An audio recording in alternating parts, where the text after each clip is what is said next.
Welcome back. Eric Arnold here in the secondary studio. What is this? About 5 p.m. on Friday. Not in the wee hours of the morning, believe it or not. Hey, we're breaking it up here, the schedule. Getting mixed up a little bit. What is it? It's Friday the 5th of March.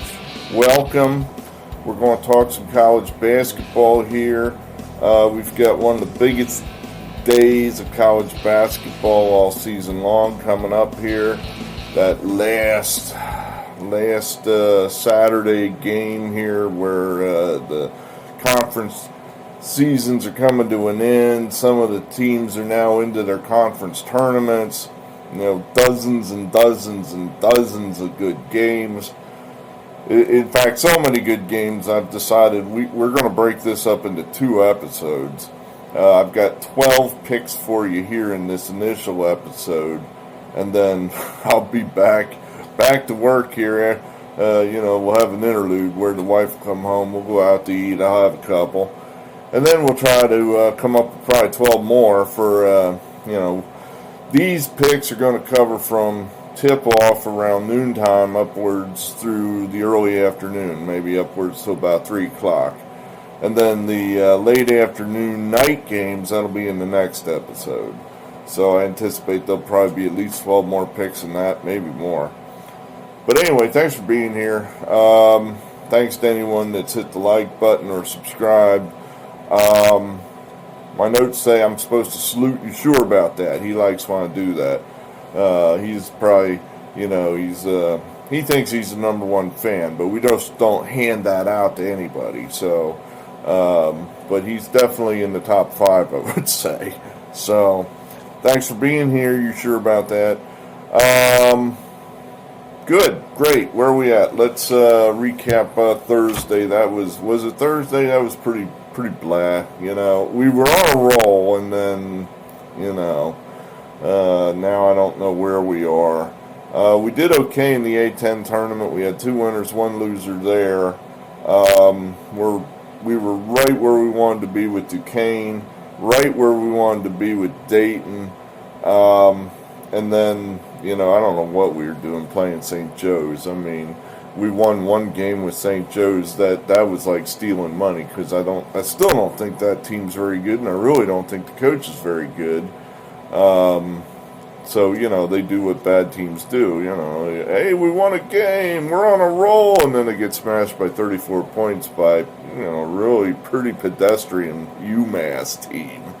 So, and then the big underdogs, we had, 2 big underdogs that didn't fire at all. I don't know, maybe we should have seen that coming with Nebraska, where they played so hard all year long, playing way over their heads against superior opponents. And now they're a little bit short-handed. Their, I guess you could say, best player quit. And, they've been able to hold their own without Teddy Allen, and then, they just ran out of gas, I guess, against Iowa. Lost by, 50? I guess, well, if you're going to lose, let's just lose. So that's what happened there. Michigan State, what do you have to say for these guys? I mean, what do we do now? These guys are desperate to beat Michigan. Everyone says they're just barely in the tournament. Are they really? I mean, if they get beat by Michigan this weekend, are they in? I don't know. I mean, I'm kind of thinking the record's not good enough. That's what I think. But, it is a Big Ten school. It's Michigan State. So, but they were never really close against Michigan. Just, whatever Michigan wasn't doing against Illinois, they were doing it against Michigan State. We barely squeaked by with Oklahoma State. I'm going to put that in a category of that was an okay win. We didn't get lucky. That was just, they were pretty solidly covering, and then there was some nonsense at the end there with, some turnovers and Baylor making some baskets where normally they would just dribble out the clock. They got by. They managed. what about that Cade Cunningham, man? He is something. That is, enjoy it now because, he'll be, playing in the NBA next year. Is this right now? Oklahoma State may or may not make the NCAA tournament, depending on whatever the NCAA may or may not do. I read that in The Athletic, and I was just kind of like, well, I just assumed they were in, and now I'm not sure.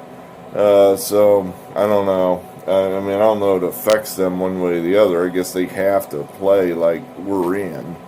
But anyway. And then late night we had, one of these Ohio Valley tournament games that we just, for whatever reason, thought we had an edge. Turned into a tie. I think most people probably won that one if you had East Kentucky because the number moved to, East Kentucky. Or I guess the money came in on Austin P. So, East Kentucky then was only laying a point and a half, 2 points. You would have won. Anyway. All right, that's enough of a Thursday. Let's get to Saturday. Here. Big Saturday. Where are we starting here? Chronological order subscriber F. He likes it like that. Helps him out. All right. Now, believe it or not, I actually made some notes as to why I have some of these games. Just because I thought, I'm never going to remember this, why I picked some of these games. I'll write it down here, and then 6 hours later when I make this video, I'm not going to remember why I did that on all of them. On this game, I'm dying to play Minnesota. I really am. I just think that it just feels like a really good spot for Minnesota. But, man, that team I think is just crumbled to dust. They just have too many injuries. They've got maybe 5 guys that are giving them any kind of decent minutes at all. Their stars, Marcus Carr, he's playing 40 minutes a night. I just think that's wearing these guys out. And, and Rutgers is going to be interested. They had their step on your dick game when they played at Nebraska, and they didn't show up at all. They got beat by, 20 points? That's a you didn't show up game. So, yeah. Will they play well? I don't know, but I think they're going to be interested. And I think that is simply going to wear down Minnesota. Just the fact that, Rutgers may not be able to throw the ball in the ocean, but they are going to hammer and hammer and hammer on the glass, and I think it's just going to grind Minnesota down, and, maybe Rutgers pulls away in the second half. So we'll, lay the 3 there with Rutgers. That's where we'll go with that. And Rutgers really does need this game. Everybody's got them in the tournament today. What if you dump this game, Rutgers? A bad loss. It would be a bad loss. And now you're going into the Big Ten tournament. You might, who are you going to play? It's going to be another, decent team you're going to play in the first game in the Big Ten tournament. So, it's plausible you could lose 2 in a row, and now you might be out altogether. So Rutgers really needs this game, I think, to cement their spot in the Big Ten or the big tournament. So take Rutgers. Let's see. We got Notre Dame and Florida State.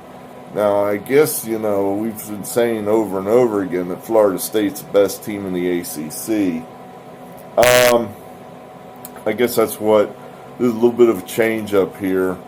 I guess we're just going to, the thinking's this. Florida State really doesn't need this game. This is just kind of a marking time game. I just thought of something just now. I thought of something. And, I guess this sucks where I'm handicapping on the fly here. but I just thought, what is the...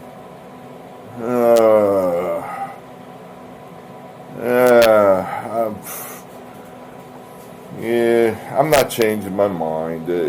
What just occurred to me is that Florida State's trying to win the ACC tournament or regular season championship outright. So they win this, they are the ACC champions.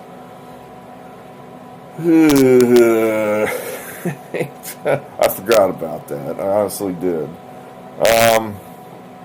Still, it's Notre Dame. But the thinking was, before I forgot all about that, was that Notre Dame, they're embarrassed. The fans are cheering for the coach to be fired. The coach has had a bad year.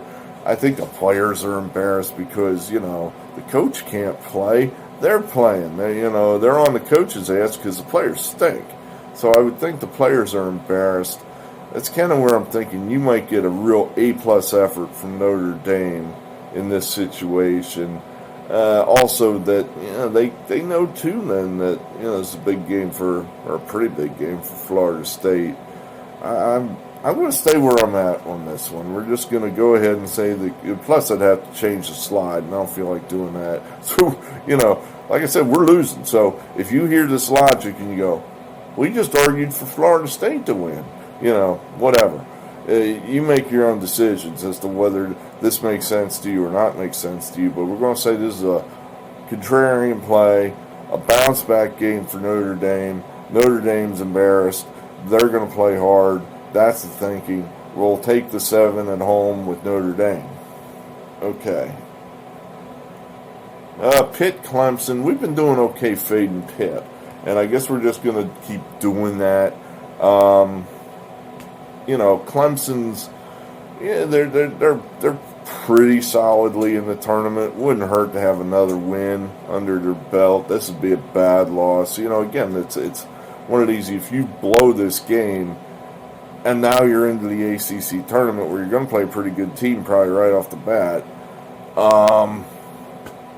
2 straight losses, who knows? Now suddenly your record doesn't look so good. We're going to say Pitt is into what we call the Twin Valley syndrome, where half the team quits.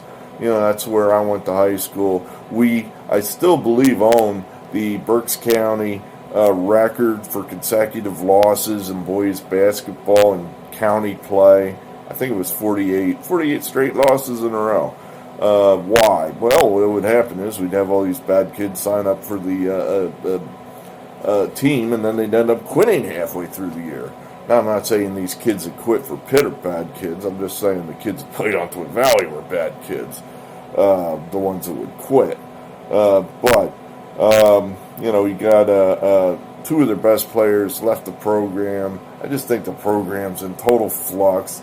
The coach at Pitt, he doesn't have a great against the spread record. We'll just go ahead and say Clemson due to all those factors there. Clemson. Let's see. South Carolina, Kentucky. Going to say this is where Calipari draws the line and starts his big push to try to steal the SEC tournament. They've kind of coasted the last couple games. Now I think you'll see the best of Kentucky in this game, and I think that'll be enough to cover the spread against South Carolina. So we'll go ahead with Kentucky here.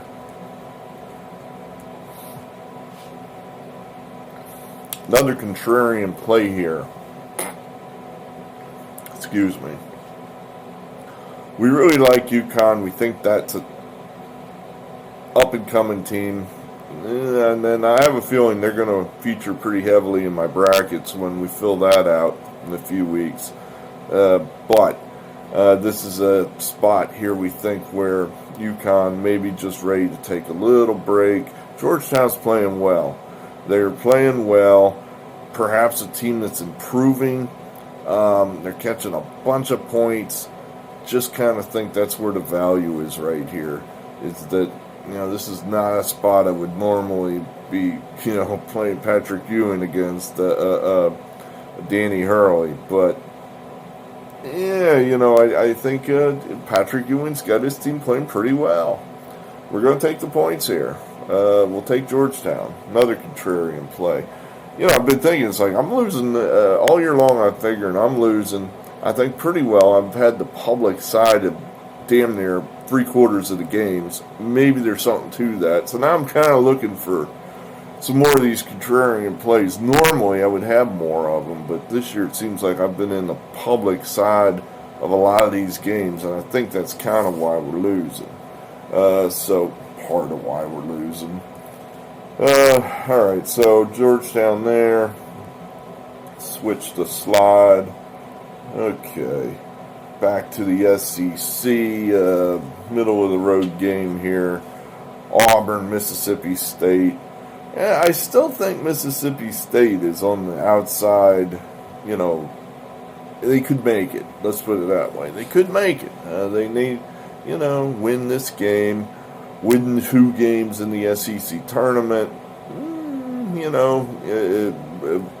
Beat somebody like an Alabama in the SEC tournament. Maybe now suddenly, Mississippi State, put them up side by side with somebody like Michigan State. Suddenly Mississippi State might look half decent. So I think that team's just a little more cohesive than Auburn. Auburn, I think they're just kind of up in the air a little bit. I think the Sharif Cooper injury maybe just knocked them aside. So we'll take Mississippi State, take the 2 points on the road here. Let's see. I'm checking my notes on this one. Arizona State. Did you know that they are 2-11 against the spread when they go up to Colorado and Utah? 2-11. That's as far back as my database goes. I think that's relatively significant. I think it has something to do with the thin air up there. So here they go again. They're going up there. They're up there now. They just lost to Colorado. So, the normal thing they do when they go on this, I guess in the Pac-12, that's how they do it. They, play it one. In other words, Washington will come down and they'll play at Arizona, and then they'll play at Arizona State, or vice versa. So now they go up there, they play at Colorado, then they go over and they play at Utah, because Pac-12 so, geographically huge. So they already lost to Colorado, so now the normal thing they do is go ahead and lose at Utah too. So that's what we're figuring here, that Utah will just go ahead and do what they do, is beat these guys. So we'll lay the 3 and take Utah. We got West Virginia, Oklahoma State. My notes say this game's not on TV. Is that right? Is that possible? Here you got what I would say are 2 top 20 teams, and you're telling me this game ain't on TV? That's impossible. I mean, I think that's impossible, so I think that's wrong. It must be on some channel. It must be. But at any rate, I've got Bob Huggins wrong all year long, so if you're going to do the opposite, this would probably be the game to do it. We're going to go ahead and say Bobby Huggins gets this game. I just think that maybe Oklahoma State's getting a little tired, that Cade Cunningham is doing it all for these guys, and maybe Baylor just wore him down a little bit. He looked a little tired there at the end of that Baylor game. He had one play where he just dribbled the ball to the other team. And I'd mark that up to fatigue. He's too good to make those kind of mistakes normally. I think he was just tired. I think he's just wearing down a little bit. So, and West Virginia is a pretty deep team. So, I think, what do I know? But I think West Virginia is going to wear them down here. And West Virginia is a pretty good home team. So we'll take lay the 6. I've got this. I think if we get this one right, it'll be the first time we've had West Virginia right all year long. But we'll take West Virginia. We're going to go ahead for the revenge play here on Alabama, Georgia. Alabama has wrapped up the SEC championship. I did look that up, unlike the Florida State where I screwed that up. But Georgia, got crushed by Alabama, 3 weeks ago at Alabama by like 30, 40 points. It was embarrassing. I think Alabama scored like 115 points. That's so I'm kind of thinking Georgia, in their last home game, and they've got, a couple guys that are seniors that maybe they're just ready to give it hell and play hard and try to, stay with Alabama. See if they can't hang with these guys. Part of this theory is Alabama's going to just kind of coast a little bit too. I mean, I think if Alabama's interested at all, we're in trouble. But we'll take the 8.5, and again, contrarian play. I would expect the money will be on Alabama, so we'll take Georgia. Again, another contrarian play here. You're looking at this and you're just saying, well, there's no reason to take Indiana here. They've lost and they've lost.